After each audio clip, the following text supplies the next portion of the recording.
13 horas en punto, bienvenidas, bienvenidos a la revisión de noticias en 24 tarde. Estamos a punto de alcanzar la máxima pronosticada para esta jornada por la Dirección Meteorológica. Tenemos 19 grados, pronosticados 20 para esta jornada. Los invito a revisar cuáles han sido las imágenes, las informaciones que han marcado este martes 8 de agosto. Delincuentes balearon a un panadero en un asalto, esto en Quinta Normal. Los ladrones incluso abusaron sexualmente de las trabajadoras. En información de la economía, el IPC de julio estuvo por la parte de arriba de las expectativas, 0,4%. Si se compara con el mismo mes del año pasado, que fue 1,4%, estamos más abajo. El precio de las papas y la carne preocupan. Profundizaremos en tu bolsillo. Y en información del mundo, los expertos confirmaron que julio se convirtió oficialmente en el mes más caluroso desde que se tiene registro en el mundo. El Servicio de Cambio Climático de la Unión Europea aseguró que las temperaturas globales del aire y los océanos han alcanzado nuevos máximos históricos en julio del 2023. Aquí comienza 24 tarde. Lo mencionábamos recién, delincuentes balearon a un panadero en un asalto en Quinta Normal. Los ladrones incluso abusaron sexualmente de las trabajadoras. Fabián Collado con esta y otras informaciones policiales de la jornada. Fabián, muy buenas tardes. Muy buenas tardes, Andrés. Violento asalto que ocurrió en esta panadería, la cual estaba abierta al público minutos antes de las 9 de la noche, y en las cámaras de seguridad quedó absolutamente todo registrado. Como un sujeto de jockey rojo llega hasta el interior de este inmueble que está ubicado ahí en José Tobías con Oscar Chanks de la comuna de Quinta Normal, y posteriormente cuando llama a sus amigos para que ingresaran, y es ahí cuando violentan esta tranquilidad. ¿De qué manera? ¿De qué forma? Intimidando a las dos trabajadoras que se encontraban tras el mesón. Ahí ustedes pueden observar cómo el delincuente de jockey rojo estaba avisándole al resto de la banda para que pudiera ingresar. Y es ahí con polerón azul y con capucha amarilla que ingresan los delincuentes, los cuales con cuchillos y con armas intimidan a las trabajadoras. Inmediatamente les dicen que querían la caja fuerte, que querían el dinero que había sido recaudado. Por lo mismo es en un instante que se quería un forcejeo con quien estaba a torso descubierto, que es un trabajador, un panadero del interior de este recinto comercial, el cual opone resistencia y es baleado incluso en el tórax. Fíjense que él trató de defenderse con un cuchillo, con un machete, pero de todas maneras los delincuentes no terminaron heridos y arrancaron en dirección desconocida. Claro, estos antisociales se llevaron cerca de 4 millones de pesos en dinero, también otras especies arrancaron, todavía no se sabe absolutamente nada de ellos, mientras que el trabajador tuvo que ser derivado hasta el hospital Félix Bulnes, donde estaba bajo riesgo vital. Afortunadamente, tras el pasar de las horas, se encuentra en buenas condiciones de salud, o mejor de lo que estaba, ya que en estos instantes no se encuentra con peligro de vida, y de todas maneras Carabineros comenzó a realizar un cierre perimetral. De hecho, los organismos especializados de la policía uniformada fueron los que estuvieron retomando todos los antecedentes, también recabando estas imágenes de cámaras de seguridad con el fin de poder individualizar a la banda, quienes posiblemente hayan sido ciudadanos extranjeros, según lo que nos relata el dueño, el propietario de esta panadería, quienes de origen colombiano podrían haber sido compatriotas de él y también ciudadanos venezolanos por el acento al momento de atacar, quienes hayan ido hasta este lugar. No se descarta dentro de la investigación que se está desarrollando de que hayan podido ser ex trabajadores, los cuales estaban a disgusto con la labor en el pasado, o también que estaban a disgusto por los horarios, etcétera. Al menos eso es lo que nos relata el dueño, quien también entregó algunos antecedentes a Carabineros para poder aportar en medio de esta investigación que está en desarrollo y que sobre todo va en torno a las cámaras de seguridad. Otro factor importante, fíjense que estos delincuentes habrían abusado sexualmente de una de las trabajadoras, porque también habría sufrido tocaciones por parte de estos antisociales, lo que llama la atención. Pese a la defensa de la persona que terminó baleada, incluso con riesgo vital en los minutos posteriores, ahí pese a la defensa que trató de sacar un machete para enfrentar a estos delincuentes, ya que lo estaban intimidando, de todas maneras ninguno de la banda terminó herido. Vamos a revisar declaraciones por parte del propietario de esta panadería y también de la alcaldesa Karina Delfino, quien se hizo presente en este lugar. Entraron 3 individuos y nos robaron, intimidando pues a las niñas que están ahí con armas de juego, y no contaban con que el panadero todavía estaba adentro. Entonces él se interpuso a eso y ahí fue donde él recibió el disparo. Y una de las niñas declaró, de hecho está en la declaración eso que la estaba como tocando morbosamente. Un abuso sexual. Sí, eso está en la declaración de ella.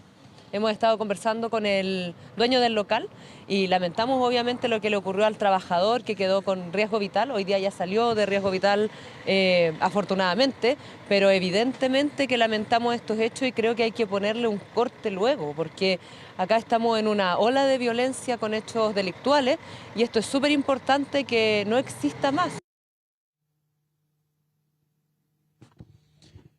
Obvio que es una situación muy preocupante que alerta a las autoridades, por ejemplo, del municipio, la alcaldesa que se hizo presente, sobre todo para que funcionen las instituciones. ¿En qué sentido? Pese a que Quinta Normal es parte del plan Calle Sin Violencia, esto ha enfocado a los homicidios, claro, pero quedan fuera otros ilícitos, como por ejemplo los violentos asaltos que han ocurrido en cerronas y portonazos. Sin ir más lejos, en el sector, claro, el dueño de la panadería no ha sido víctima de otros delitos. Es primera vez que se ve afectado por la delincuencia, pero los vecinos de los alrededores de Oscar Chanks y también de la Plaza Los Palos han comentado que han sufrido muchos robos, asaltos a automovilistas, a los mismos vecinos, y por lo mismo piden mayor presencia policial en el sector, y los vecinos se van a manifestar sin ir más lejos, producto de esto que fue la gota que rebalsó el vaso. Vamos a revisar otras informaciones. Nos trasladamos a la comuna de Maipú, intersección de Los Flamencos con Las Golondrinas.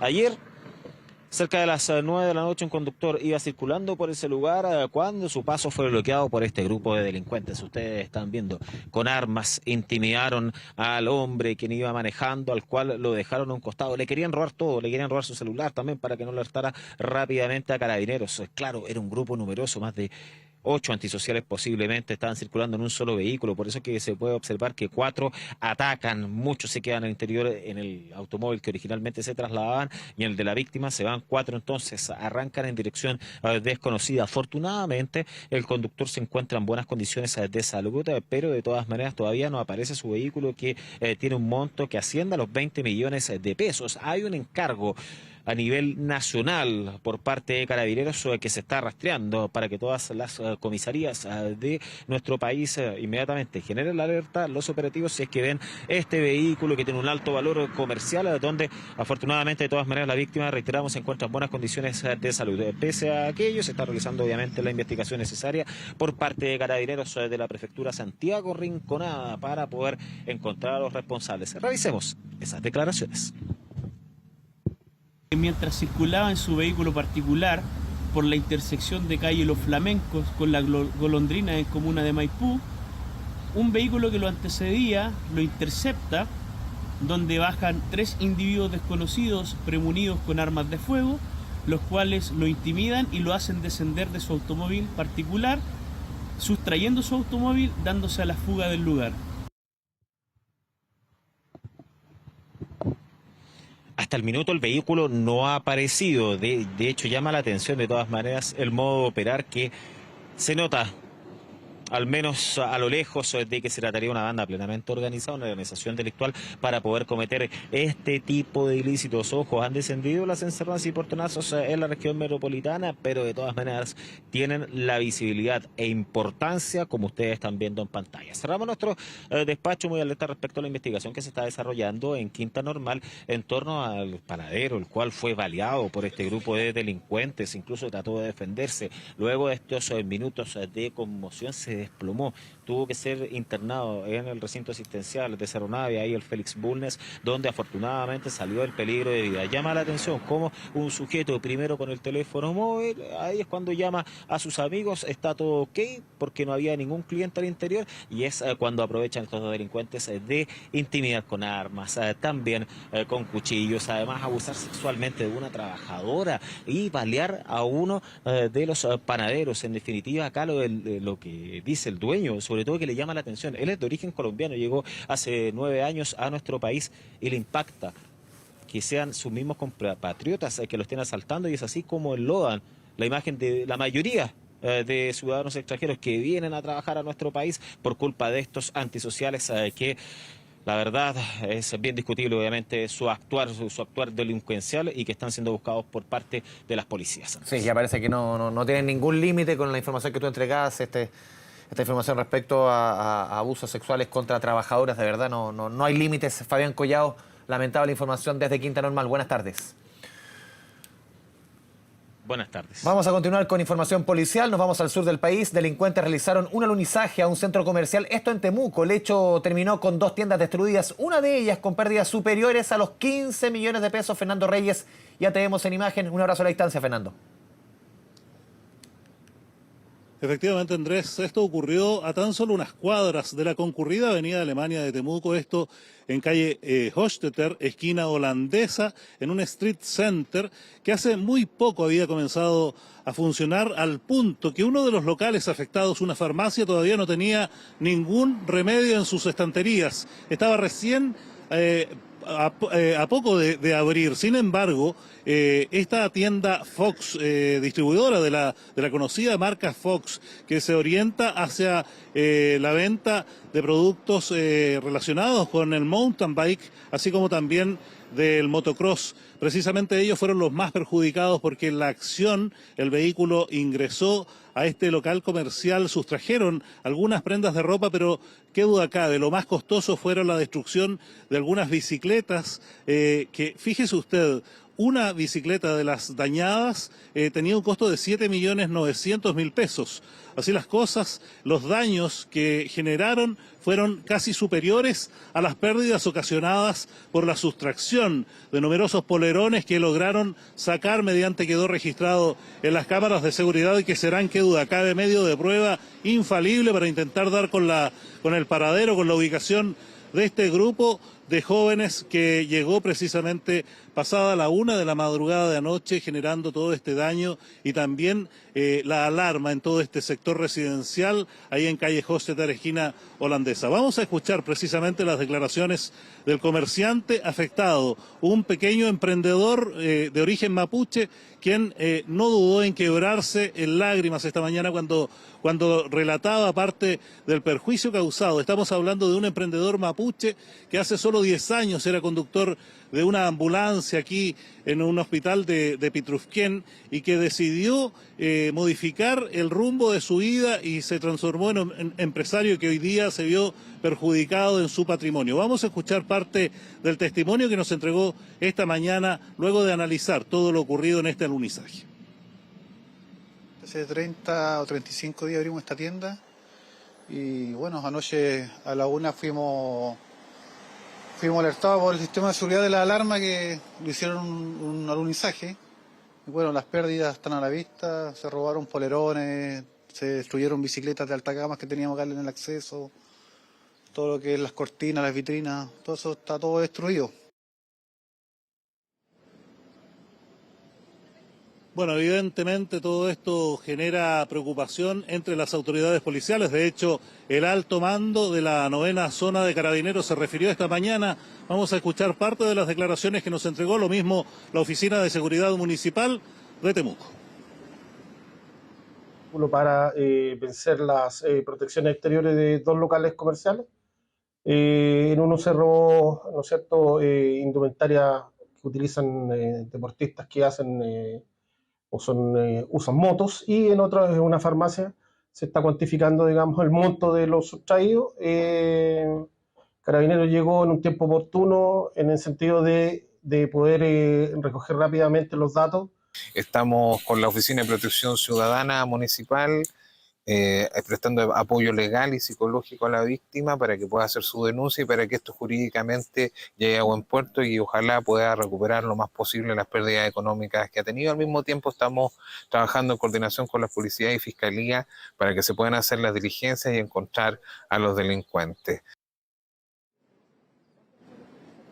Claro, el alcalde Roberto Neira, el alcalde de Temuco, anunció la instalación de algunas barreras antiportonazos precisamente en algunos street centers que se están habilitando en distintas zonas de Temuco. Los registros de las cámaras de seguridad serán clave para dar con los autores de este portonazo que afectó precisamente a este emprendedor aquí en la ciudad de Temuco. En cualquier minuto, cualquier novedad estaremos dando cuenta. Adelante ustedes, allá en Santiago. Fernando Reyes, desde la región de la Araucanía, muy buenas tardes. Nos movemos ahora hasta el norte del país. Antofagasta, un hombre fue detenido por carabineros tras ser presuntamente vinculado al robo de los 5 computadores desde la Dirección de Vialidad del MOP en Antofagasta. Ivania Chavarría, desde el norte con la información. Ivania, buenas tardes.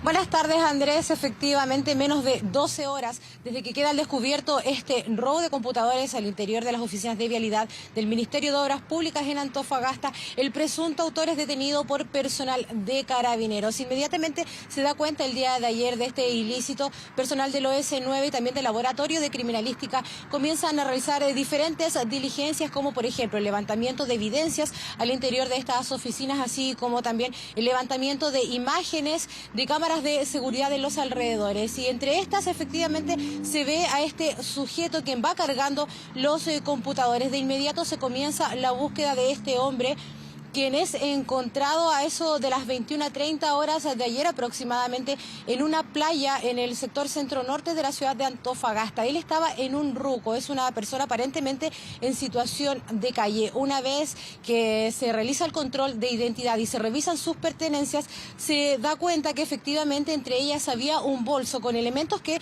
provenían de este robo. Estamos hablando de 4 cargadores de notebook, además de un disco duro que al ser revisado efectivamente mantenía información de Vialidad y del Ministerio de Obras Públicas. Estamos hablando de un hombre de 40 años, chileno, que como yo decía, presumiblemente estaba en situación de calle. Cuando se le pregunta por estos computadores que hasta el momento no han sido recuperados, se le indica que los habría escondido en otro ruco, pero que cuando va a buscarlos, estos sencillamente ya no estaban. Si esto efectivamente es así, es parte, por supuesto, de las diligencias que continúa desarrollando Carabineros. Desde el Ministerio de Obras Públicas no quisieron referirse hoy en particular a esta detención, puesto que es un hecho que todavía está en investigación. Quienes sí se refirieron fue Carabineros. Escuchemos precisamente esas declaraciones.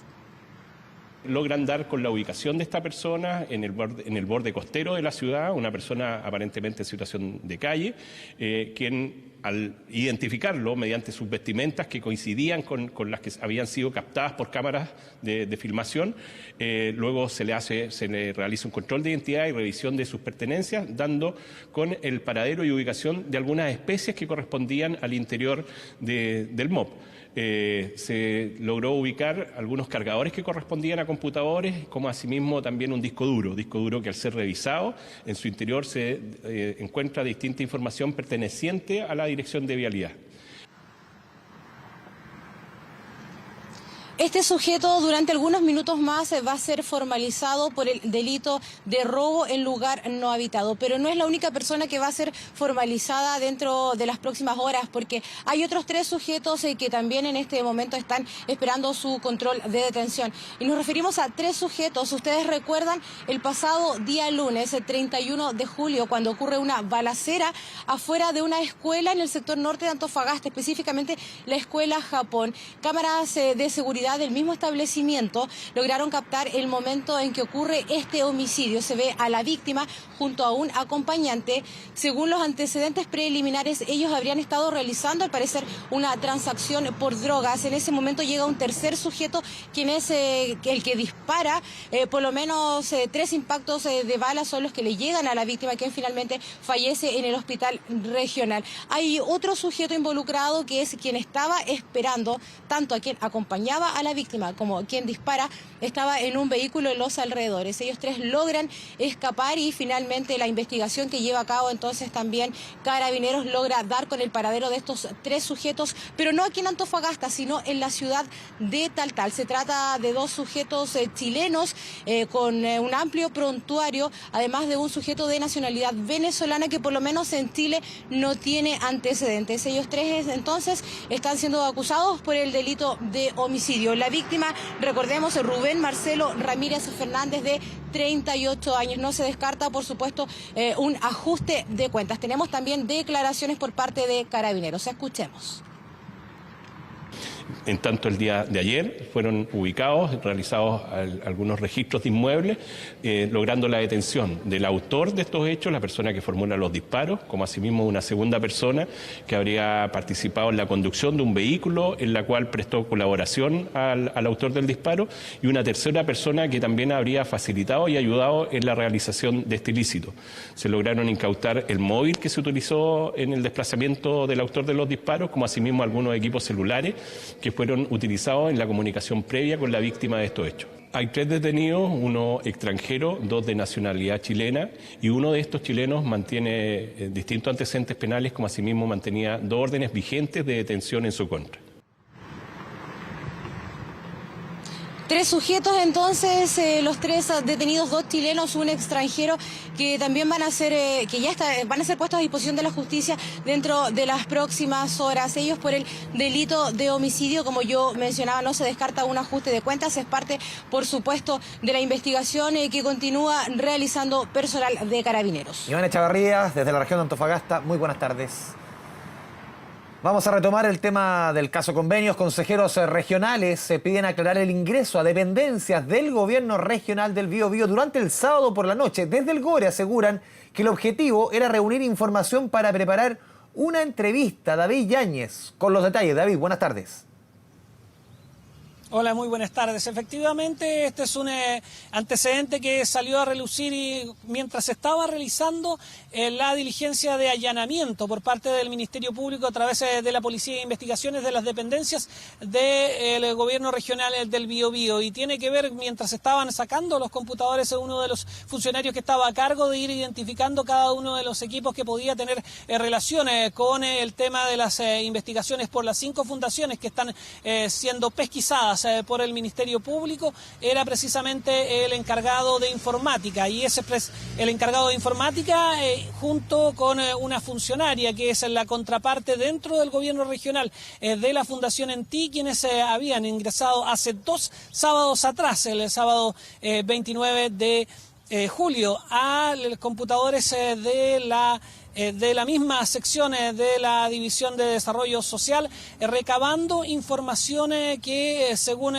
lo que informó el gobierno regional, tenía que ver con la preparación de una entrevista. La entrevista que dio el gobernador Rodrigo Díaz al programa Estado Nacional de nuestro mismo canal. Eso es precisamente lo que despertó las suspicacias por el trabajo realizado durante la noche para la recolección de estos antecedentes, de que pudiese haber sido utilizado para borrar información importante que puede ser utilizada en el caso Fundaciones y en las investigaciones que está realizando el Ministerio Público. Ya ayer la misma Fiscalía se había pronunciado respecto a que el análisis a los computadores perfectamente podría identificar si hubo o no material que fue borrado. Y aún así, los mismos consejeros se manifestaron respecto a esta situación. Algunos poniendo la duda, otros haciendo énfasis en que una situación así perfectamente pudo haberse hecho en otros horarios. Escuchemos.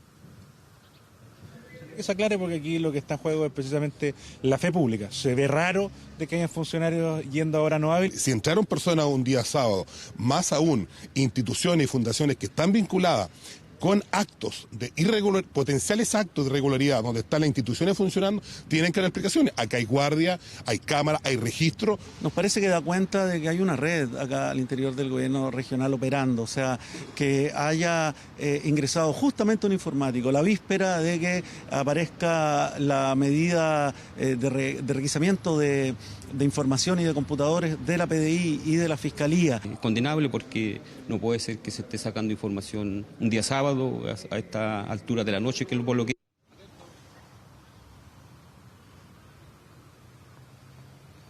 Alrededor.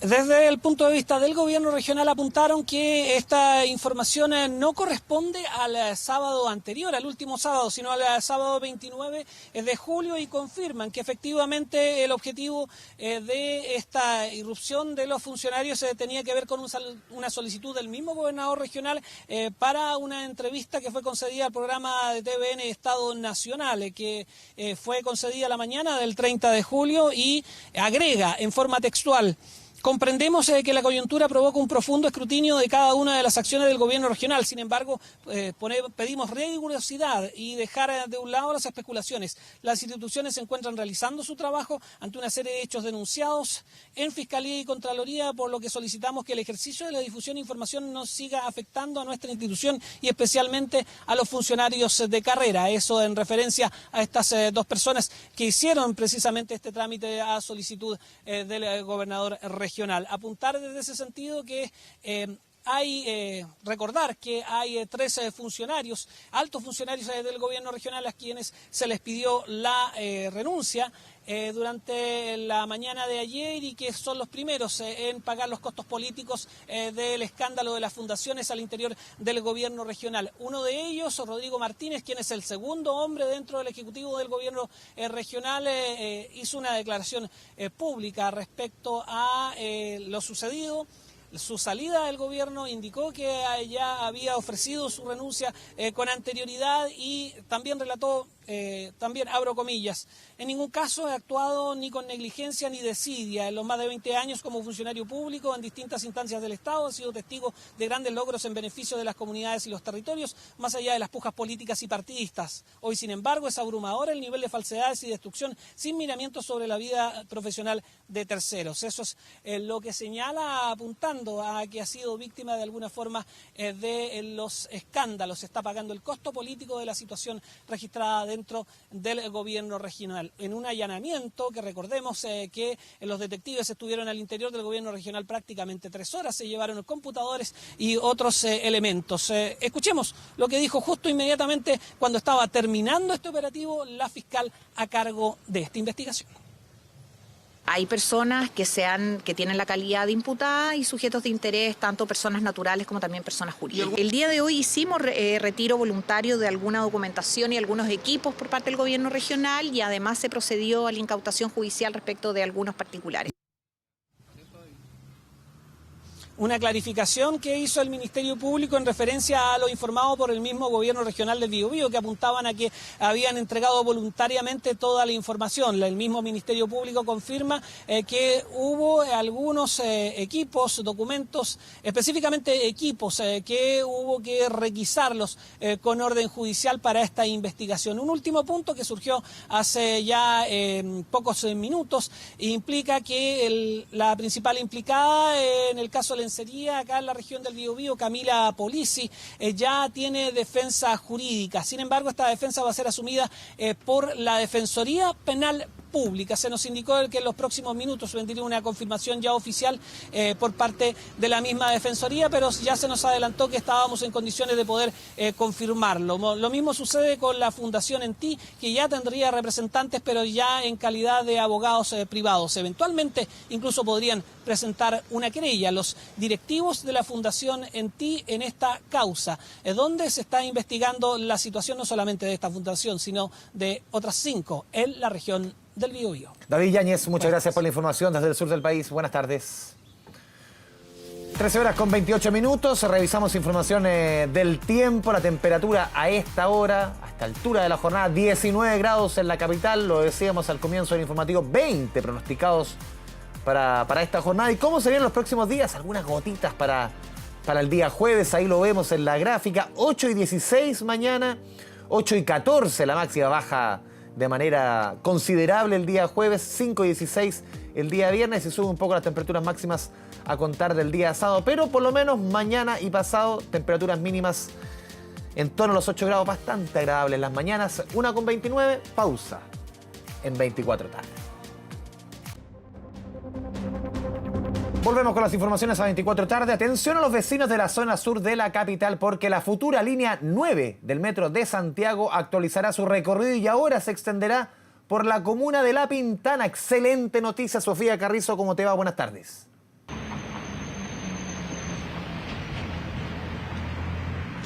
Hola, ¿qué tal? ¿Cómo están? Muy buenas tardes. Los saludo desde la comuna de La Pintana, comuna donde originalmente iba a terminar el trazado soterráneo de la línea 9 del metro de Santiago. Eso era el diseño original, sin embargo, todo esto cambia porque el metro de Santiago decidió realizar una modificación y se va a extender hasta Bajos de Mena, llegando incluso hasta la plaza de Puente Alto, donde finalmente termina la línea 4 del metro de Santiago. Se decía que se quería extender la línea 4 hacia Bajos de Mena, pero finalmente se decidió que la línea 9 iba a realizar esta extensión que de forma original iba desde Santa Lucía hasta acá, hasta Avenida Gabriela. Nosotros hablamos con la jefa comunal de La Pintana.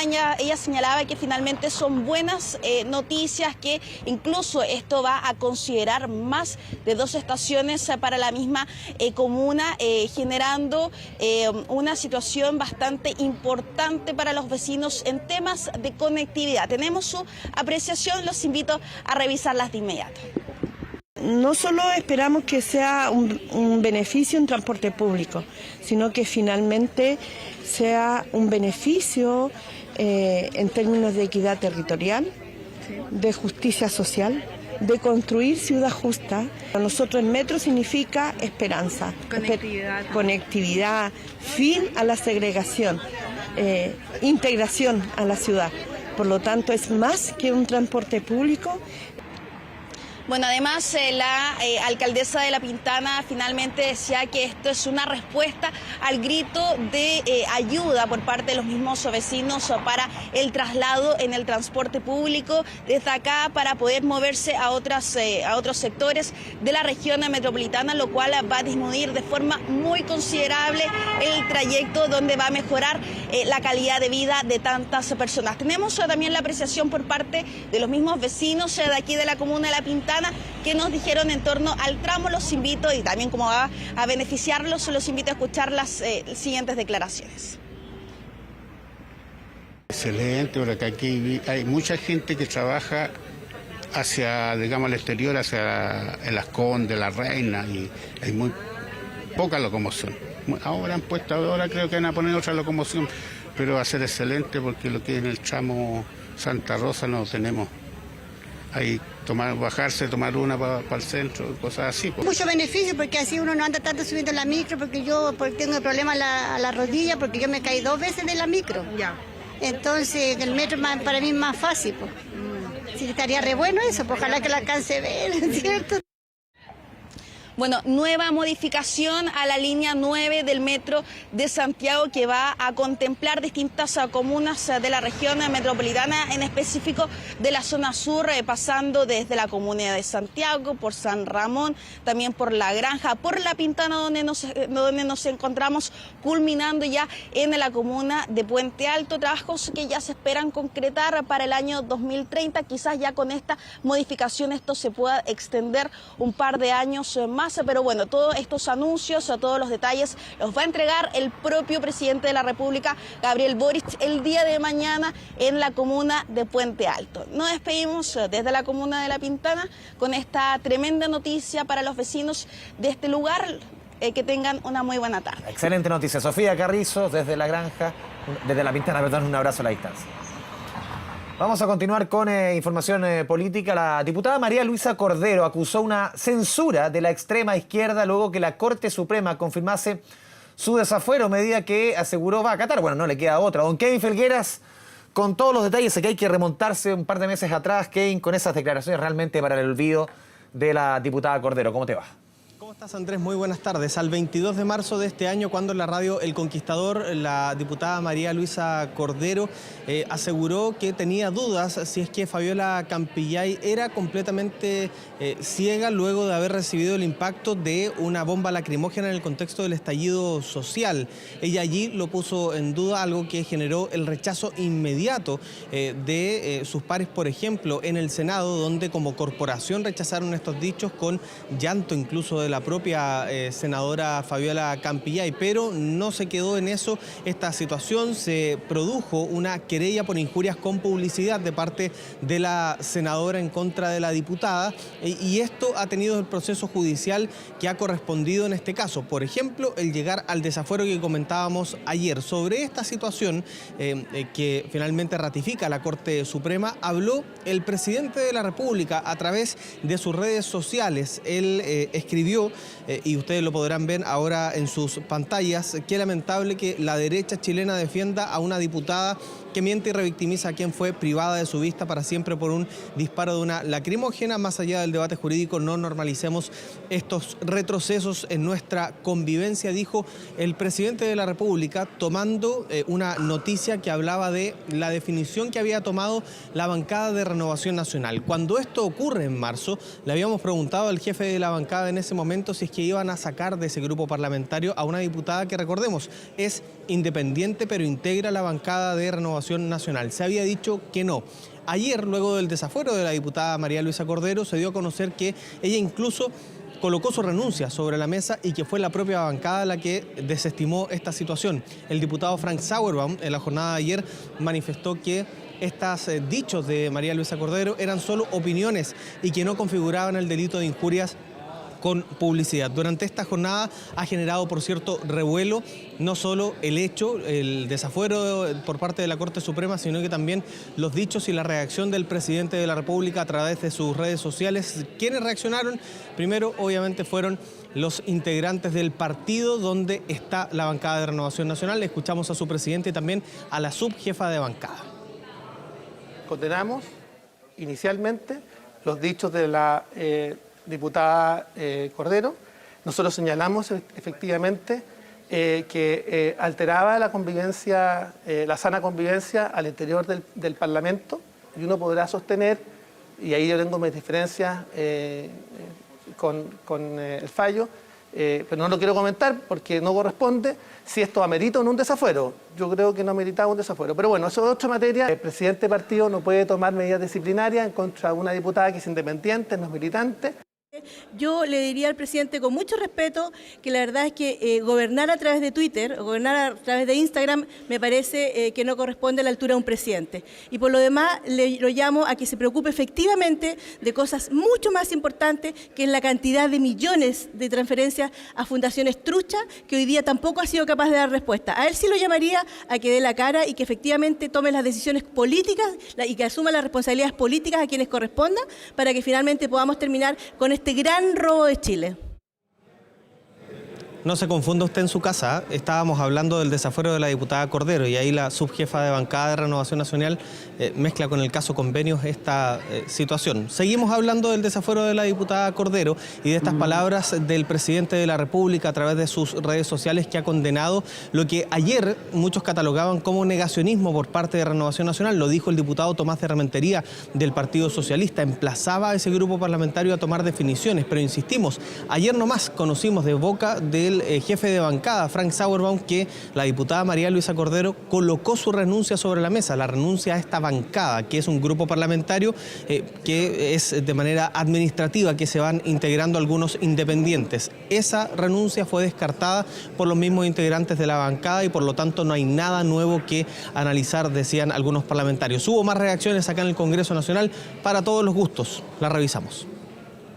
Creo que el presidente no debería bajar a opinar de estos temas, por un lado, pero obviamente estamos siendo testigos de que las instituciones funcionan, de que nadie está por sobre la ley, e incluso un parlamentario o parlamentaria, si es que hace lo incorrecto o delinque, puede ser desaforado, juzgado y eventualmente condenado. La calidad humana de los parlamentarios en este Congreso, nosotros no podemos venir a tratarnos de esa manera, y menos el profitar declaraciones inhumanas en contra de una víctima como es la senadora Campillay. Lamentamos que el presidente de la República, Gabriel Boric, confunda su rol de jefe de gobierno, de jefe del Estado, con el de ser un opinólogo de matinal.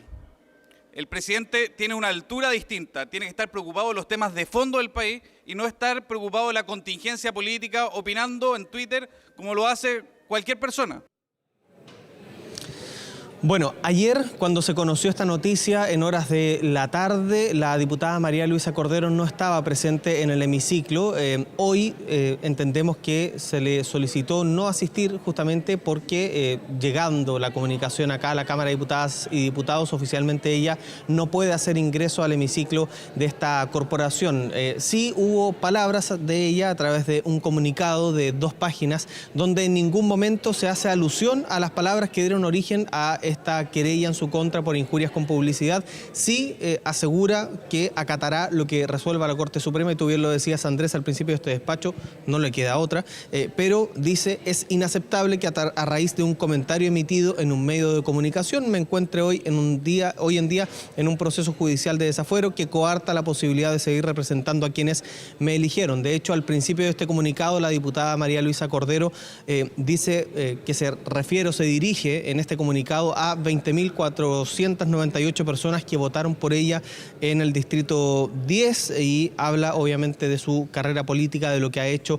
al interior de la Cámara de Diputadas y Diputados, y que existe un clima donde incluso ella se ha coartado de decir muchas verdades, plantea ella, para no ser llevada a la Comisión de Ética ante lo que cataloga como muchos ataques en su contra. Un comunicado obviamente que ahí se muestra la otra versión de esta historia. Habló durante esta jornada y obviamente esperamos las palabras de la senadora Fabiola Campillay durante esta tarde acá en el Senado, pero habló su abogada con respecto a esta definición de la Corte Suprema y qué es lo que se espera de aquí en adelante en este proceso judicial que recién está partiendo. Lo revisamos.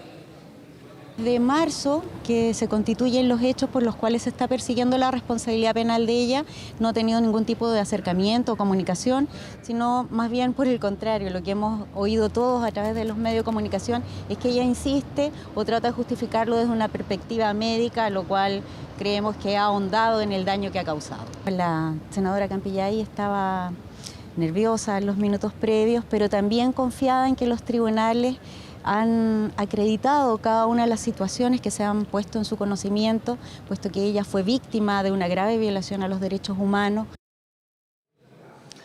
Bien, Andrés Vial, para hablar en español castizo, ¿qué significa que la diputada María Luisa Cordero esté desaforada? Que no puede venir al hemiciclo de la Cámara de Diputadas y Diputados, por lo tanto no puede votar en los distintos proyectos de ley. Ayer lo decía el diputado Leonardo Soto, baja el quórum, ya no son 155 parlamentarios en ejercicio, son 154 hasta que este proceso finalice, y por eso la diputada Cordero inteligentemente se dirige hacia sus votantes, 20.500 personas que en este momento quedan sin representación acá en el Congreso Nacional, que es un punto importante que planteaban también parlamentarios de derecha. Otro punto importante, algo que probablemente le va a generar a usted indignación en su casa: ella va a seguir recibiendo su dieta parlamentaria. No es porque sea María Luisa Cordero, es porque la actual normativa, en vigencia hace muchísimo tiempo, establece que si algún parlamentario es desaforado, su dieta se le sigue entregando porque es inherente al cargo. No se le entregan las asignaciones parlamentarias, pero sí su dieta, que supera un poquito los 5 millones de pesos. Esto hasta que se resuelva, por cierto, el caso judicial y la diputada María Luisa Cordero pueda volver acá en el Congreso Nacional, pero ella va a seguir recibiendo su dieta, como en algún momento, por ejemplo, Rosauro Martínez, quien fue desaforado más de 3 años y medio en una legislatura, recibió su dieta hasta el último día que fue parlamentario. Claro, el caso en el TUME, recordemos también, sí, en ese caso, pero quería resaltar las palabras, Kevin, de la abogada Arriaza, el concepto de la revictimización. Decir que es un comentario, decir que es una opinión, las brutalidades que dijo la doctora Cordero, porque ni siquiera aquí podemos ceñirnos también a lo que dijo respecto al ministro de Educación. Otro episodio de la doctora Cordero y podríamos seguir largamente, pero pensar que esto es solamente un comentario, una opinión, el rol también de la bancada de RN, que se vuelve a repetir en todos los casos que hemos conversado, el caso del ministro de Educación, en este, tan solo una opinión, no sé, el concepto de revictimización me queda dando vuelta. Sí, y bien importante remarcar el punto. Este desafuero es solo por los dichos en contra de la senadora Fabiola Campillay. Si es que hubiese otra querella por los dichos en contra del ministro de Educación, ahí tendría que analizarse un nuevo desafuero de la diputada Cordero. Eso solamente para aclarar que nuestra compañera Agustina Álvarez ha estado reportando el tema y nos decía hay que dejar en claro este punto. Kevin, muchas gracias. Buenas tardes. Un abrazo, Andrés, que estés bien. Los ministros Giorgio Jackson y Carlos Montes se refirieron a la eventual solicitud del Ministerio Público para llamarlos a declarar en el marco de la investigación por el caso Convenios. Si bien ambos se mostraron disponibles a cooperar en el proceso, el jefe del Ministerio de Desarrollo Social ha dejado en claro que no ha recibido ninguna citación hasta el momento. Escuchemos declaraciones. En mi caso no hay ninguna citación que me haya llegado. Yo la verdad no tengo ningún antecedente respecto a aquello, pero insisto, nosotros somos los más interesados en que esto se esclarezca cuanto antes. Por lo tanto, si podemos apoyar la información que requiera la Fiscalía Nacional, yo voy a estar a disposición de todas maneras. Al comienzo, cuando yo estuve con el fiscal, cuando fui a Antofagasta a entregarle toda la información que nosotros tenemos, el fiscal me pidió el teléfono personal porque me dijo probablemente lo voy a citar como testigo. Yo partí a la base que esto era así porque es parte de los procesos con que se trabaja. Y yo creo que no es bueno distorsionar las cosas, eso es parte. Y tendremos que ir a entregar todo lo antecedente. Nosotros queremos que esto se esclarezca cuanto antes. En el contexto de la conmemoración de los 50 años del golpe de Estado, se ingresaron solicitudes a la Municipalidad de Santiago para cambiar el nombre a 9 calles, 2 plazoletas y un puente. Este miércoles el informe pasa al Consejo Municipal. A raíz de esto, hoy el gobernador de Santiago, Claudio Rego, se refirió a este tema. Pamela Araya, con todos los detalles. Claro, entrar también en el detalle. No es que se cambie, por ejemplo, en el caso de las calles, el nombre de toda la calle. Es un pequeño trazado. En algunos casos, ¿cómo te va, Pame? Buenas tardes.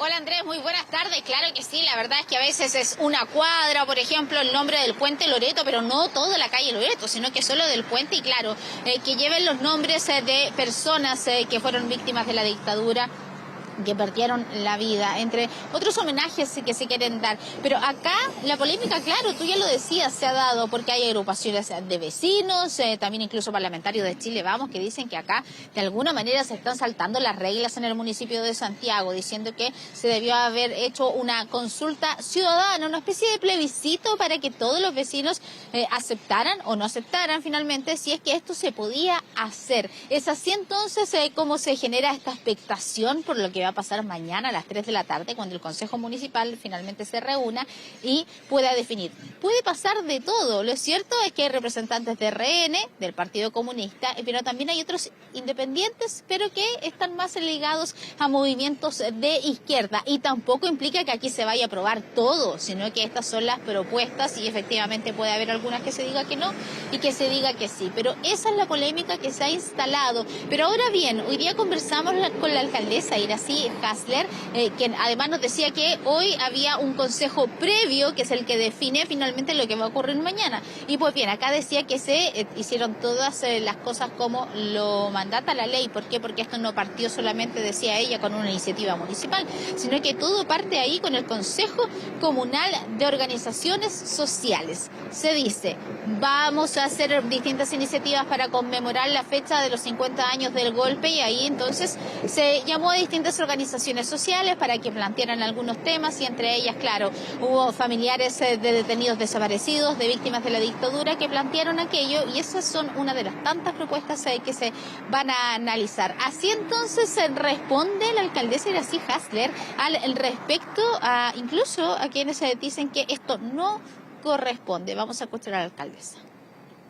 Nos parece muy importante en este año, a 50 años del golpe de Estado, poder hacer memoria, para poder avanzar hacia un país que tenga garantías de no repetición de las violaciones a los derechos humanos. El municipio de Santiago instaló un comité para la conmemoración de los 50 años del golpe de Estado. Ese comité recibió una serie de propuestas en torno a cambios de nombres de calle, iniciativas que vamos a estar trabajando durante este año y que justamente se ponen a discusión el día de mañana del Consejo Municipal. Ningún familiar quisiera que alguien de su familia tuviera su nombre en un espacio de homenaje. Sin duda que las familias preferirían 1000 veces que esto nunca hubiera pasado, que pudieran haber encontrado al menos los restos de sus familiares y creo que desde esa empatía tenemos que hoy día abrir un debate de cómo podemos reconocer, sanar, reparar y unirnos en torno a la democracia y a los derechos humanos. Bueno, calles que están en muchos lugares donde además se están aplicando planes de recuperación en el marco de Te Quiero Santiago, que lo que busca es recuperar fachadas y si hablamos de fachadas, y aquí lo llevo a otro tema, es que hace tiempo, hace varios meses ya, en marzo de hecho, se anunció este plan de recuperación de fachadas de todo el eje Alameda, ahí desde Vicuña Maquena hasta calle Aeropuerto en Lo Prado. Pues bien, hoy se ha anunciado que se llegó al 100% de esto, es decir, se ha limpiado la fachada. De hecho, detrás mío había un lugar que estaba lleno de rayados, afiches pegados, y la verdad es que ahora está bastante limpio. Eso sí, los murales, obviamente, que han sido instalados ahí o pintados con autorización, esos claro que sí, no se han sacado. Fueron distintas las técnicas que se utilizaron, incluso estaba este hidroarenado que con arena estaban tratando incluso de despegar todos estos afiches tan difíciles que no se podían sacar con agua y después lo pintaban. Bueno, eso ahora se cumplió en un 100%, y un ejemplo, lo que ocurre con la iglesia de San Francisco, que tantas veces ha sido vandalizada. Pues bien, desde abril ha tenido que ser pintada de nuevo 12 veces y esto es la primera etapa, este eje Alameda al 100%, sino que ahora en septiembre viene toda la segunda etapa, que son varios puntos. Embellecer la ciudad, pero también dar más seguridad. Y esto es mejorando la luminaria, el mobiliario, destruido por tantas manifestaciones de vándalos descolgados que han hecho tantos destrozos en la ciudad de Santiago. Pero esto se suma también a lo que tiene que ver con una construcción de una ciclovía que conecte toda la Alameda hasta Maipú, y además, por supuesto, lo que ya sabemos, que es el mejoramiento de algunos monumentos, y además todo lo que se va a hacer ahí en Plaza Baquedano. Recordemos que en un tiempo más tendremos que decirle adiós a la rotonda, pero sí, ahí va a haber un lugar en el que se quiere construir un parque, por supuesto, para embellecer la ciudad. Claudio Dorrego habló de aquello. Nunca más destruir lo que nos pertenece a todos. Valoremos el patrimonio arquitectónico, histórico de nuestro país. Esa es una lección que tenemos que enseñarle a las nuevas generaciones. Y eso es lo que estamos haciendo hoy día, del gobernador o del gobierno de Santiago solo. Aquí han concurrido el gobierno nacional, hoy día representado por el subsecretario, que ha sido un infatigable apoyador de este proyecto. Quiere volver a amar a su ciudad. Y para amarla tiene que verla bella. Eso es lo que le pedimos hoy día a la ciudadanía. Ayúdennos a mantener bella, limpia y seguro Santiago. Esta ciudad nos pertenece a todos y a todas. No a un grupo que, so pretexto de querer expresarse, daña lo que nos pertenece a toda la comunidad. Bueno, y uno de los primeros monumentos que se va a restaurar es el que está frente a lo que era la iglesia de Carabineros ahí de la policía uniformada, que recordemos también está rayado, destruido a propósito de todas las manifestaciones que se han dado en este lugar. Así que la segunda etapa va a partir, son 3 años de plazo. Todo lo que decían ahí, esperan que ya en 3 años esté prácticamente listo, y así por supuesto tener una mejor cara de la Alameda. A lo que se suma también, que yo les decía, de todo el trabajo que se está haciendo en distintos barrios, que esto es entre la municipalidad y apoyo de la Subdere, con recursos de la Subdere. Hasta el momento va Las Tarrias, San Borja, también el barrio Brasil, entre otros. La idea es que ya se acaben los rayados, y el compromiso es que si los vuelven a rayar, 48 horas tiene el plazo de la empresa para volver a pintar, y así hasta que sea necesario. Sí, recuperar poco a poco una zona tan dañada durante los últimos años. Pamela Araya, muchas gracias. Buenas tardes. Nacional. Vamos con la información del mundo. Andrea Aguilar, hace algunos días hablábamos de ebullición. Ahora del julio más caluroso en el planeta en la historia de Existe Reporte. ¿Cómo te va? Esto dan ganas de arrancar, ¿eh? Completamente, Andrés, ¿cómo estás? Muy buenas tardes. Habíamos hablado, tú lo decías, de la era de la ebullición, y esto es prácticamente una consecuencia. Hemos tenido el julio más caliente de la historia, al menos así lo ha confirmado durante esta jornada el Servicio de Cambio Climático de la Unión Europea. Ha asegurado que las temperaturas globales del aire, de los océanos, han alcanzado nuevos máximos históricos este año, específicamente el mes que acaba de pasar, superando con esto 1,5 grados la media del periodo preindustrial, es decir, ese periodo que había entre 1850 y 1900. Lo que dicen los expertos también, Andrés, es que el planeta se encuentra en las primeras etapas de un nuevo evento climático del Niño, y eso generalmente provoca algunas temperaturas más cálidas en todo el mundo. Eso ha traído mayores consecuencias. Estamos viendo ahí lo que fue, por ejemplo, la ola de calor que afectó las principales ciudades de Europa. Estamos hablando sobre todo de estas ciudades que se ubican en el sur del viejo continente. Estamos hablando también de ciudades en el norte de África, de ciudades en Asia que se han visto muy afectadas en los últimos días por esas temperaturas que van o que superan los 40 grados, incluso en algunas partes del planeta, se llegó a los 50 grados, específicamente en este norte de África, y es por eso que los expertos aseguran que este es el momento de generar todas las medidas para poder prevenir el uso y sobre todo seguir produciendo esos gases de efecto invernadero que, según los expertos que dieron este informe el día de hoy, serían entonces la consecuencia y también producto de lo que está sucediendo con el cambio climático. Seguimos avanzando en materia internacional y veamos ahora cómo cerró la campaña Javier Milei, uno de los principales candidatos en Argentina. Recordemos, Andrés, que estamos ya a 6 días de las llamadas PASO, las primarias abiertas, obligatorias, en las que los candidatos de las diferentes coaliciones se tienen que medir en las urnas 36 millones de votantes abiertos a lo que sería estas elecciones del próximo domingo, y uno de ellos ha sido Javier Milei, que es el que representa en estos momentos a la ultraderecha en Argentina. Él hizo un cierre muy a su estilo, incluso en contra de este grupo conocido como La Renga. Milei ingresó al evento cantando, usando canciones de grupos que ya han querido desligarse de su imagen. Vamos a revisar parte de las declaraciones y de cómo se vivió el ambiente en este cierre de campaña en la ciudad de Buenos Aires. Yo soy el león, rugió la bestia en medio de la avenida, corrió la casta sin entender, panic show a plena luz del día, por favor no huyan de mí, yo soy el rey de un mundo perdido, soy el rey, te devoraré, toda la casta es de mi apetito. ¡Viva la libertad, carajo! Bueno, parte entonces de cómo Javier Milei se enfrentó a sus seguidores. Oiga, ¿qué le pusieron al agua ya? ¿Qué cosa? ¿Qué le pusieron al agua?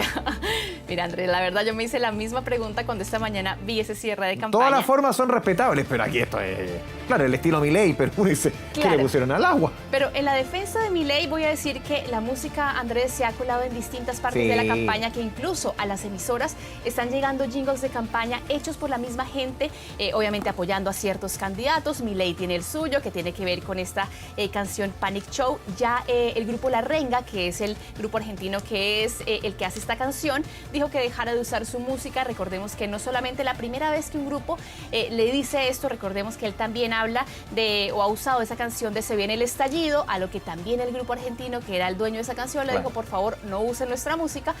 Muy en el estilo, Andrés, de lo que había pasado, por ejemplo, con el expresidente Donald Trump, cuando empezaba a usar una cantidad de música y grupos, por ejemplo, como los Rolling Stones, le decían, por favor, no use nuestras canciones porque no nos sentimos identificados con usted.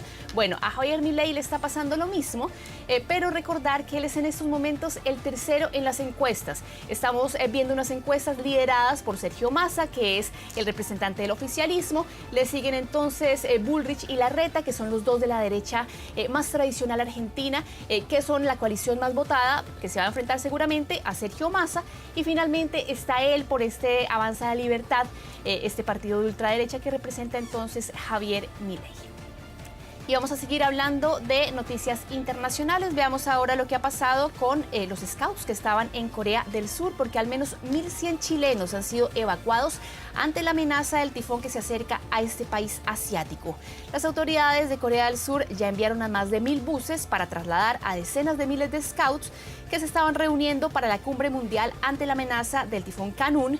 Desde la Embajada de Chile en Corea del Sur ya han señalado que afortunadamente el contingente chileno se encuentra bien tras este operativo que, recordemos, inició esta mañana, cerca de las 8 de la mañana hora local, que se está extendiendo por cerca de 14 horas, y esperan al menos la movilización de 37.000 jóvenes provenientes de al menos 156 países. Estaban ubicados en el condado de Wuhan, que era en donde se estaban dando esta convención de jóvenes scouts, y quieren trasladarlos hacia lugares mucho más seguros. 128 sitios entonces de alojamiento que están repartidos en distintas partes, 8 provincias y también en la ciudad capital en Corea del Sur. Y a pesar de que el traslado masivo de los participantes, los scouts van a continuar con sus programas de actividades los 5 días que restan para este evento.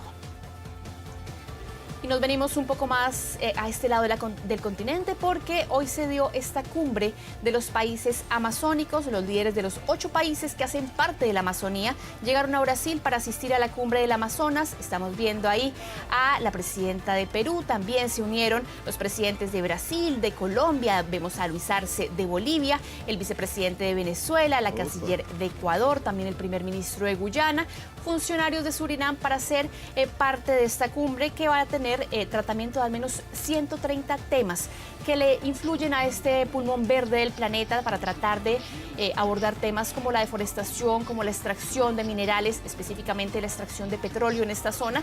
Repasemos parte del mensaje que entregó el líder de esta cumbre, el presidente de Brasil, Luis Inácio Lula da Silva. Nunca fue tan urgente retomar y ampliar nuestra cooperación. Los desafíos de nuestra época y las oportunidades que se presentan exigen una acción conjunta. Es por eso que anuncié esta cumbre incluso antes de asumir la presidencia, cuando estaba en la COP27 en Egipto. Recordemos que esa ha sido una de las banderas de gobierno de Luis Inácio Lula da Silva, que ha estado muy preocupada de cierta forma de revertir los daños que se hicieron en la Amazonía, no solamente por parte del gobierno de Jair Bolsonaro, sino también por parte de otros gobiernos. Recordemos, son 8 países los que componen este pulmón verde del mundo y son ellos los que están tratando de generar nuevas medidas para poder proteger el Amazonas y sobre todo revertir el tema de la deforestación.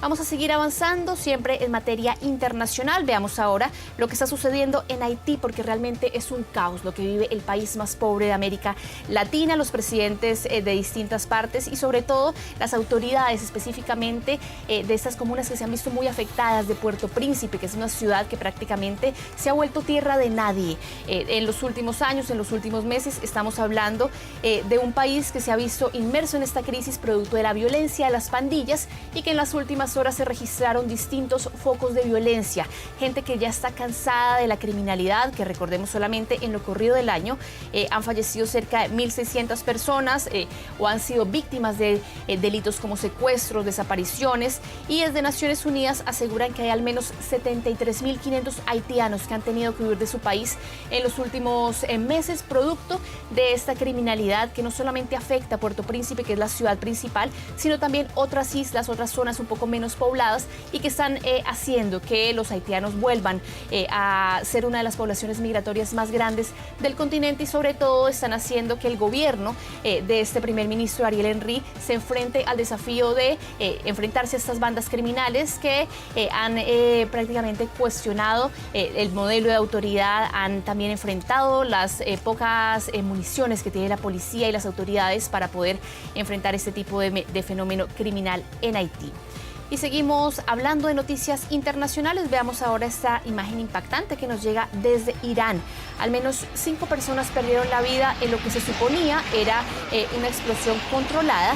Un grupo de transeúntes se reunió justamente para ver lo que iba a ser esta demolición planificada de un edificio que estaba ubicado en el sur de Teherán, cuando una torre se derrumbó inesperadamente y el colapso de esa infraestructura, como vemos en las imágenes, provocó un efecto dominó en los otros edificios que estaban cercanos, sumando al menos 5 edificios colapsados en medio de este accidente, y los funcionarios confirmaron la muerte de estas 5 personas, incluidos 2 policías que estaban supervisando la demolición legal de esa estructura y además cerca de una decena de personas que también se vieron afectadas y quedaron heridas en medio de esta demolición. Y revisemos ahora las imágenes que llegan porque este oso, Andrés, se escapó de su jaula en medio de un vuelo comercial. Estamos hablando de un osito que estaba siendo trasladado en un vuelo comercial de Dubái, generando retrasos en el servicio. Es la aerolínea Iraqi Airways que estaba trasladando el osito desde Bagdad hasta Dubái cuando era transportado en una bodega de carga. Sin embargo, al llegar al destino, los trabajadores del aeropuerto se dieron cuenta que el animal estaba deambulando por la bodega entre las maletas. Luego de romper la jaula en donde estaba siendo transportado, generó un retraso de más de 1 hora para los pasajeros, pero finalmente se comunicó que la tripulación del avión había coordinado con las autoridades de Emiratos Árabes y que habían enviado un equipo especializado para poder sedar este osito y sobre todo mantenerlo a salvo en medio de este vuelo. Y terminamos nuestro bloque internacional con una imagen, Andrés. Hace un par de semanas les traíamos el yoga con perros de Canadá. Bueno, Ahora tenemos, Andrés, yoga con gatos en India. Ambos tienen la misma finalidad y es que la gente que vaya a disfrutar de sus espacios se desestrese, se divierta. Obviamente hay momentos para todo. No nada la sesión. El otro día No. el perro lo llamaba a uno a relajarse. Los gatos No, lo están el gato pescando. está completamente distrayendo, obviamente, a la gente que está practicando esta disciplina, pero según los expertos, el hacer yoga, Andrés, con animales puede generar un impacto muy positivo en el estado de salud mental, reduce el estrés. Yo creo que sean gatos o sean perros, Andrés, yo creo que debe ser una delicia hacer yoga con estos animales porque efectivamente es un disfrute, uno pierde el estrés, pierde también la noción del tiempo, aparte que hacer yoga tiene su complejidad, así que yo creo que la gente que es un poquito más floja, como en mi caso, yo me distraería todo el rato con el perrito, con el gatito y además algo, Andrés, que es muy importante, Sí. esto sirve también para promover la adopción de estos animalitos y encontrar hogar. Mucha gente llega a sus clases de yoga en la India y se lleva un gatito para su casa. Me pregunta si se desestresa el gatito. Yo creo que no. Yo creo que no, yo creo que el gatito está ahí a su pinta, pero al menos a los humanos los desestresa el asunto. Ya, Andrea, muchas gracias. Que estés bien, Andrés, buenas tardes. Con este yoga de gatos, con las imágenes, nos vamos a la pausa en 24 tarde. Escuche bien, Noche de Brujas, Iyapu, Miriam Hernández, Bombo Fica, qué personajes, los Vikings 5. Este me encanta. Zúmbale, primo. Serán los artistas que se presentarán en La Pampilla 2023. La fiesta más grande de Chile vuelve después de 3 años con una nutrida parrilla. Qué elegancia, don Yerko Ábalo. Me tinca que a usted le gusta. Zúmbale, primo. ¿Cómo le va, don Yerko? Estamos preparando los pañuelos. ¿Cómo le va, don Andrés Vial? ¿Y usted va a ir la cueca o no? Porque acá, mira, el ambiente en Coquimbo ya se comienza a vivir. Aprovechando que tú mencionabas los artistas que esta mañana se confirmaron hace un rato. La Pampilla de Coquimbo, que es una tradicional, multitudinaria fiesta chilena que celebra la independencia del país y que hoy día vuelve desde el 2019. Que la Pampilla, precisamente, que inicia el 17 y se extiende hasta el 20 de septiembre. Ese día habría llegado recién la noticia de la independencia a Coquimbo. Es por eso que es tradicional. Y usted muy bien lo decía, don Andrés. El 16 de septiembre, Noche de Brujas, una agrupación musical chilena con estilo tropical. Su líder es el cantante Héctor Muñoz, más conocido como Canela.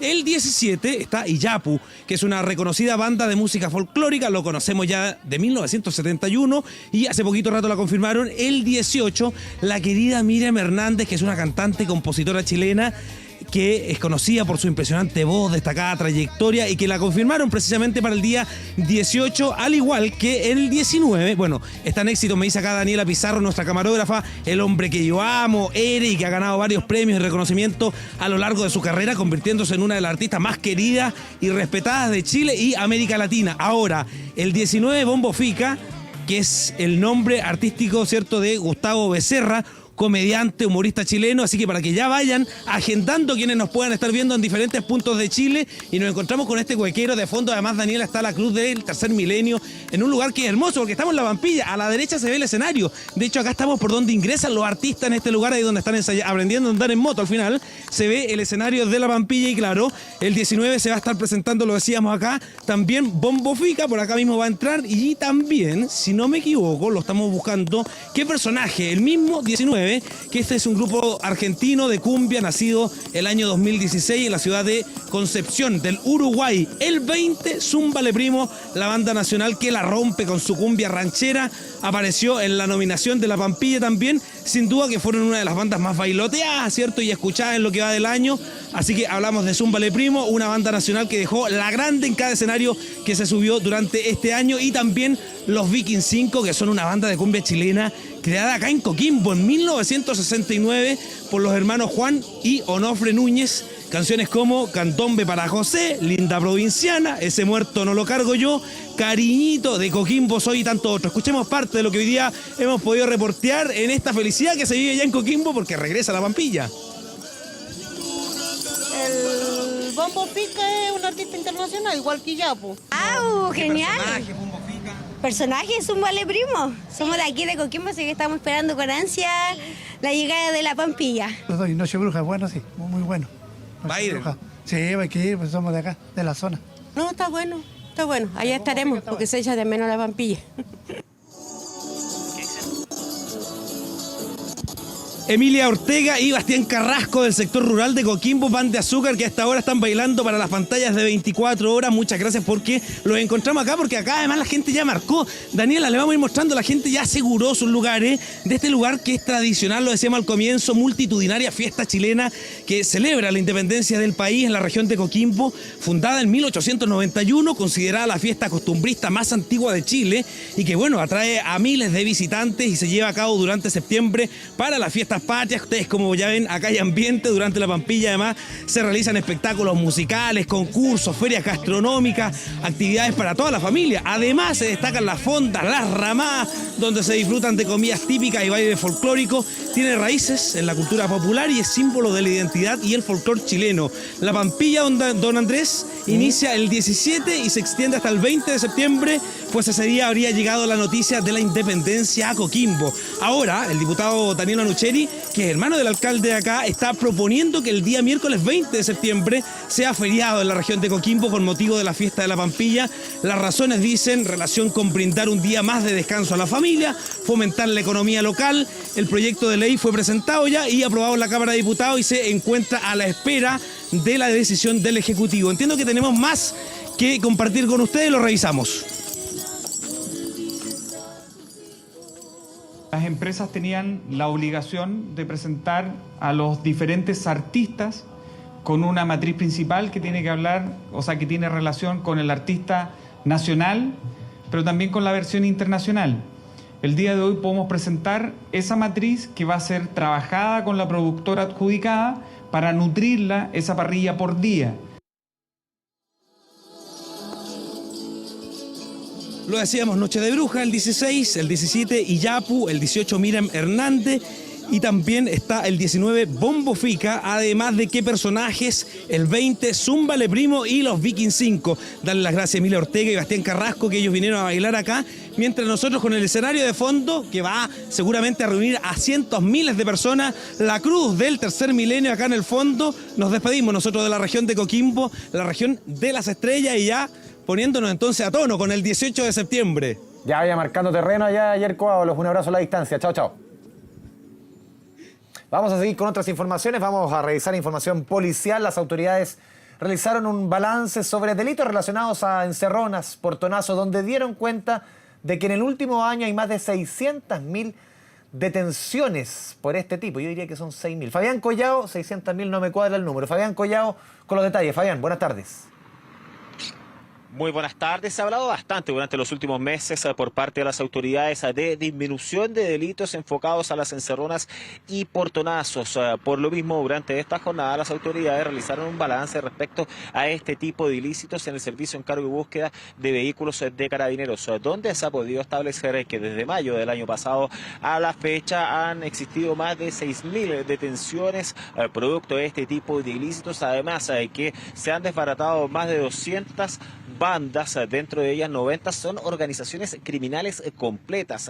¿A qué nos referimos? Los delincuentes que van a cometer el delito, que están con armas, que violentan la tranquilidad de los automovilistas, posteriormente quienes se dedican a gemelear, cambiar las patentes, los números de chasis, por ejemplo, y posteriormente quienes los revenden. Por lo mismo, es parte de lo incautado durante estos últimos meses, este último tiempo, lo cual se ha traducido en una baja del 16% del robo violento automóvil a nivel nacional. Esto corresponde a 22% menos en Santiago, y en Valparaíso una baja del 35%. Actividad en la cual estuvo presente obviamente Carabineros, al igual que el subsecretario de Prevención del Delito. Vamos a revisar esas declaraciones. Hubo una decisión de categorizar el robo violento de vehículos. Esto incluso anteriormente no estaba categorizado, sino que era todo un universo de robo de vehículos, y para nosotros era importante aislar este delito, particularmente cuando significaba violencia, particularmente cuando, por ejemplo, cuando llegamos al gobierno hubo casos de homicidios por el robo de un vehículo, y así lamentablemente lo hemos visto en algunos casos. El mes de julio, ya comparado con el mes de julio del año anterior, hablamos de una reducción del 31% en el robo violento de vehículos. Cuando se investiga y se detiene, también se están previniendo delitos. Desde el momento en que nosotros podemos sacar de circulación a prófugos o podemos sacar de circulación a organizaciones criminales, estamos evitando que estas organizaciones criminales sigan trabajando. por el tiempo, ¿cierto?, suficiente. Nosotros lo que no queremos es que se cometa el delito. El trabajo que se realiza a través del Plan Cuadrante de Seguridad Preventiva es ese, evitar que se produzca el delito. Y cuando se ha producido el delito, tiene que venir una persecución penal fuerte, ¿cierto? En este caso, en el caso de Carabineros de Chile, a través de unidades especializadas para poder lograr y sacar de circulación, ¿cierto?, a estas organizaciones y de la misma forma seguir previniendo.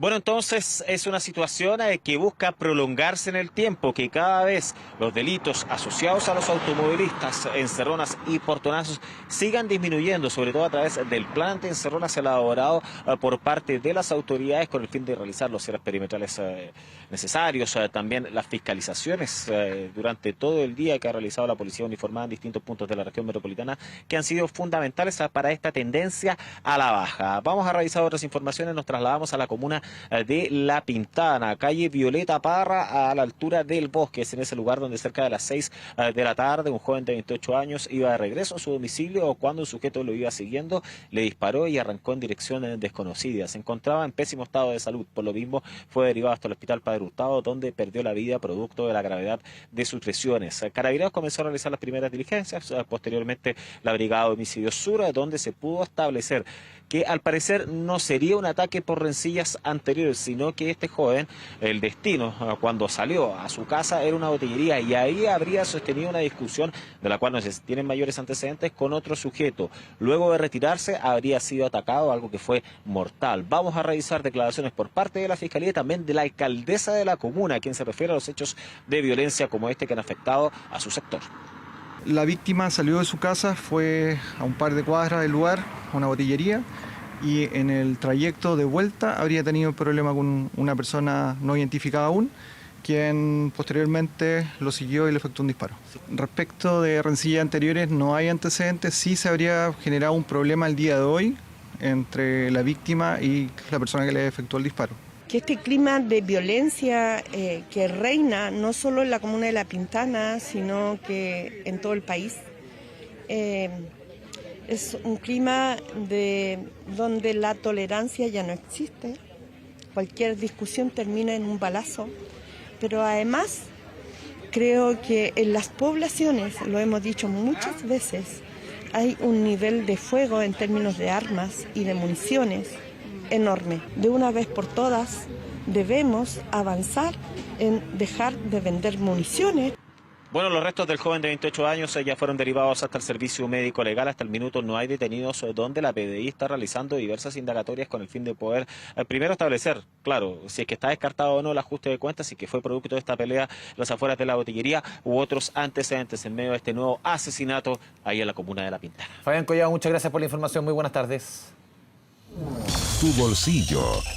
Vamos a hablar de economía, vamos a hablar del costo de la vida. Esto lo reseñamos al inicio del informativo. Son noticias mejores que las del año pasado, están en la parte de arriba de las expectativas. Claro, si lo miramos con las proyecciones para este mes, no son muy buenas, pero si miramos la película completa, vemos claramente y se marca y se remarca lo señalado por el Banco Central, su presidenta Rosana Costa, por el mismo ministro de Hacienda, Mario Marcel, de que la inflación, el principal dolor de cabeza para millones de familias a lo largo del país, los últimos 2 años, se bate en franca retirada. Pasemos a revisar la primera gráfica, números entregados hoy día temprano por el Instituto Nacional de Estadísticas.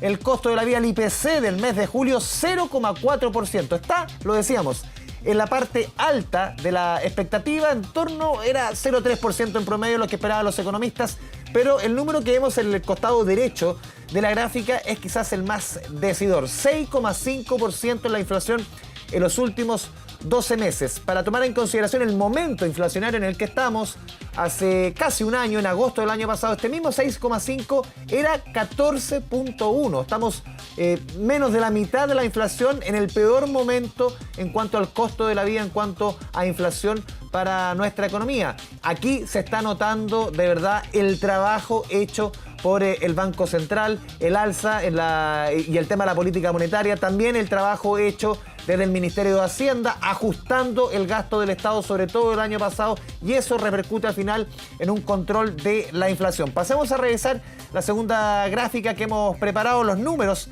de la economía, y este es un buen comparativo si ponemos en consideración el frente a frente, cara a cara, entre el 2022 y el 2023 para entender la fuerte caída que ha tenido la inflación, sobre todo en los últimos 4 meses. Mire, abril fue 0,3 este año, el año pasado fue 1,4. En mayo, 0,1 versus 1,2. En junio, que tuvimos el junio pasado, menos 0,2%, la inflación mensual más baja en 5 años. En junio del año pasado teníamos 0,9. Y en el mes de julio, ahora, la última medición, tuvimos 0,4% y esto ni se compara con el 1,4 que tuvimos hace 12 meses. Esa gráfica, justamente la que estamos viendo en imagen, es el fiel reflejo de lo que está sucediendo en materia inflacionaria y ahí se sustenta las opiniones, los dichos de la presidenta del Banco Central, lo decía yo, del ministro de Hacienda y de otras autoridades, economistas, políticos, que se refieren casi siempre a la contingencia económica de todos los colores, que en el fondo aquí es una buena noticia para los hogares chilenos cuando vemos la desaceleración en materia inflacionaria en nuestro país. Pasemos a revisar la siguiente gráfica. Aquí quizás uno de los puntos un poco oscuros de este último IPC, que vuelve a marcar los alimentos, lamentablemente, números positivos. De los 76 alimentos que comprende la canasta del IPC, son más o menos un cuarto del total de productos que mide el IPC son alimentos. De los 76 que mide el IPC, 43 subieron.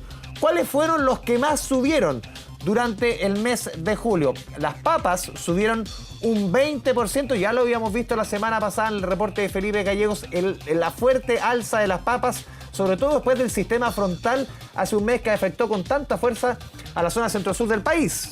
Claro, no sé si tiene tanta relación esa zona productiva en materia de papas con el precio de este producto que es tan importante para millones de hogares. El zapallo italiano que subió 10%, la crema para la piel, no es un alimento, pero está entre las salsas más marcadas, con un 9%, un 7% los tomates y un 5,5% la lechuga. Yo marcaba el tema de las papas, ¿por qué? Porque durante el último año, primero fue el aceite, después fue el tema del pan, la harina y el trigo, ahora es el tema de las papas. 3 productos que en el último año consecutivamente han subido tanto de precio. Claro, muchos de ellos se han normalizado, pero son tan importantes en cualquier dieta, en cualquier hogar, en cualquier presupuesto en nuestro país. Pasemos a revisar la última gráfica respecto a los productos, cuáles fueron los que más subieron, cuáles fueron los que más cayeron. Los limones cayeron 13,8%. Ojo, aquí la estacionalidad no corrió. En el caso de los artículos de calefacción, que cayeron 13% en pleno invierno. Zapatos de mujer, 10,6% de caída. Y el pescado con una caída del 9%. Pero le vamos a tomar la temperatura en terreno de lo que está sucediendo. El precio de las papas, el precio de la carne, el IPC, que fue un poquito más alto de lo que se esperaba. Tomamos contacto ahora en directo con Felipe Gallegos, con declaraciones de autoridades de economistas respecto a la inflación. ¿Cómo te va, Felipe? ¿Cómo te va? Muy buenas tardes. Claro, nosotros estamos acá en la comuna de Quinta Normal tomándole el pulso a esta variación del IPC. Claro, un 0,4%, algo por sobre lo que se esperaba de la mano de alzas bien estacionales. Porque claro, el fuerte sistema frontal que tuvimos en la zona centro-sur golpeó algunas hortalizas. La más protagonista de todas, por supuesto, fue la papa, que subió un 20%. Si bien algo ha caído en la última semana, la gente, claro, es el producto que más reciente, porque se empina en torno a los 1.000 pesos, hasta 1.500 pesos en algunos locales, porque la papa claramente ha costado que estabilice su valor. Junto con ello también hay alzas importantes en los zapallos italianos, en las lechugas. Son parte de las hortalizas que más han elevado su valor. Nosotros conversamos, por supuesto, con los consumidores, que fue lo que nos dijeron. Escuchemos justamente esas declaraciones. 3 kilos en 1.000 pesos, ahora está 1.200 acá el kilo, entonces es muy cara la papa, subió demasiado. Compramos igual que la semana antepasada. Sigue cara, pero nos han dicho que algo ha caído, 100, 200 pesos. Sí, no, sube, en vez de bajar, sube. A 1.500, a 1.200, hay de todos los precios. Está cara la papa, se subió mucho. ¿Duele el bolsillo con eso? Duele el bolsillo, está todo caro. Y claro, la papa fue sin duda la protagonista en la entrega de este IPC, con esta variación al alza del 20%, un duro golpe al bolsillo de los consumidores porque es un producto altamente consumido por las familias chilenas. Ha subido también el precio de la carne de vacuno, la carne de pavo, es otro producto que se resiente, que también, por supuesto, lo notan los consumidores. En contrapartida, los limones son los productos alimenticios, por lo menos, junto a las naranjas, que más bajan de precio. Claramente esto influenciado por la estacionalidad. Habló también durante esta jornada el ministro de Hacienda, Mario Marcel. Destacó la variación del IPC, este 0,4%, pese a que estuvo levemente por sobre las expectativas del mercado. Lo que valora principalmente el ministro de Hacienda es que en 12 meses el costo de la vida ha subido un 6,5%, siendo la mitad de la inflación que teníamos en la misma fecha del año pasado. Y asegura también el ministro es que a fines de año vamos a tener una inflación cercana al 4%, esto medido en 12 meses. Escuchemos justamente las palabras del ministro de Hacienda y escuchemos también lo que dijeron los analistas a propósito de este dato publicado a primera hora por el Instituto Nacional de Estadísticas. Va en la línea de lo que se ha estado proyectando para este año. Es cierto que tuve una diferencia de 1 décima, 2 décimas respecto de algunas estimaciones de mercado. La verdad es que nosotros las estimaciones que teníamos eran muy similares a la cifra que efectivamente se produjo. Desde noviembre, me parece, del 2021, que no tenía un valor de estas características. Todo indica que las proyecciones de inflación cercanas a 4% para el término del año se van a cumplir. El incremento de la carne y de las papas tiene que ver con elementos básicamente climáticos, sobre todo con lo que se refiere a las papas. Han afectado sin duda las cosechas y también, por cierto, todo lo que ha sido la cadena logística de distribución. Y es por eso mismo que han incrementado sus precios. Respecto de las carnes, habíamos visto una disminución significativa en el precio de esta, y lo que podemos estar viendo ahora de alguna forma es una suerte de corrección, y también es probable que estas sigan subiendo en la medida que nos acerquemos más al mes de septiembre. El sistema frontal y las vacaciones de invierno, entonces, fueron dos elementos que influenciaron este IPC de 0,4%. Les digo las vacaciones de invierno porque también subieron los paquetes turísticos y también los pasajes en bus, que hay que monitorear de ahora en adelante. El impacto, la fuerte alza que han tenido las bencinas, la que se registró el jueves pasado, la que podríamos tener durante este mes en curso, eso podría quedar graficado en el dato de IPC correspondiente al mes de agosto. Lo mismo con el precio del dólar. Esta mañana ha estado empinándose por sobre los 860 pesos, así que son dos elementos que hay que monitorear de cara a los datos de inflación que vamos a seguir observando de aquí en los próximos meses, por supuesto. Sí, de todas formas se remarca, gracias Felipe Gallegos por el completo reporte, lo que tú mencionabas, el tema del dólar, que le pone presión, obviamente, a la inflación. Y también esto que, y yo lo comentaba antes, se remarca el escenario que también ha ido mostrando el Banco Central, sobre todo después de su última reunión de política monetaria, respecto a que se van a venir consecutivas caídas en las tasas de interés, y esto va a repercutir sobre todo en las tasas de las tarjetas de crédito, de los créditos de consumo, de los avances en efectivo, esa plata que es más fácil de conseguir. Pero este es el lado menos amable del alza, de esta alza del IPC, la unidad de fomento, que se va a reajustar en el mismo porcentaje que se reajusta el IPC, 0,4%. Es decir, si hoy la UEF está en 36.030 pesos, va a subir 144 durante el próximo mes. Y en 30 días más va a estar, hay que corregir esa gráfica, en 30 días más va a estar en 36.174. Esto repercute en precios como, o en contratos como contratos hipotecarios, seguros, planes de salud, colegiaturas, matrículas, etcétera. ¿Cuántos contratos que están expresados en UEF? Y se remarca y se vuelve a instalar la discusión sobre la unidad de fomento, en qué contratos es necesaria, en qué contratos sí se sustenta.